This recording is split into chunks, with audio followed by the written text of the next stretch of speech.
On the government shutdown, let's bring in House Administration Committee Chairman Brian Stile. Congressman, welcome.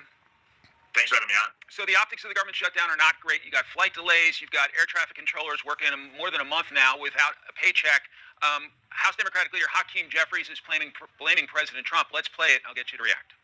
Donald Trump has spent more time talking to Hamas and the Chinese Communist Party than he has in talking to Democrats on Capitol Hill to end the Trump shutdown.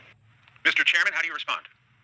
The consequences of the Schumer shutdown continue to build. It's Republicans and President Trump that believe we should reopen the government. In fact, we passed legislation now over a month ago to do just that, a clean CR with no policy changes, continuing funding at historical levels. And if we look at the Senate, Chuck Schumer has voted for that 13 times during the Biden administration, 29 in the past 30 CRs. Chuck Schumer and Democrats in the Senate have supported. What changed on this one? The politics have changed, not the policies. The Democrats will be holding to their radical base, and you have to look no further than the mayoral election, not only coming up in New York City, but in Minneapolis or Seattle. The radical left of the Democratic Party is who is driving the ship, and Chuck Schumer is willing to allow the chaos and the consequences to continue to build for his political benefit, and it's a disaster for the American people.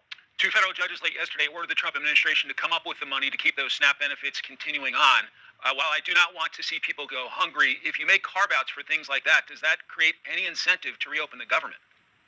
Well, this is yet another stopgap measure that doesn't solve the underlying problem. The underlying problem should be that we should pass the clean CR and fully reopen the government. This stopgap measure provides funding that doesn't even equal one full month. Of course, these emergency funds were in place to make sure, for example, if there was a hurricane, that there'd be funds available to surge into a given location. And so this is less than 1 month's funding. It provides additional chaos into the system. Yes, it does provide some relief for families who do need food benefits. 700,000 families in the state of Wisconsin are dependent on this program. But the long-term or substantive solution should be Democrats in the Senate changing course and providing full funding for SNAP benefits so that families who are dependent on this program or air traffic controllers across the country know that there is a substantive and long-term solution. The consequences of the action, the recklessness of Democrats in the Senate, frustratingly continue to build. To another red-hot issue from Politico, Democrats plot messaging blitz ahead of Obamacare hikes. Quote, in Wisconsin, Democrats are launching nearly 400 canvassing events this weekend focused on health care. A major liberal advocacy group, Protect Our Care, will push a six-figure digital campaign. How is that issue playing in your district?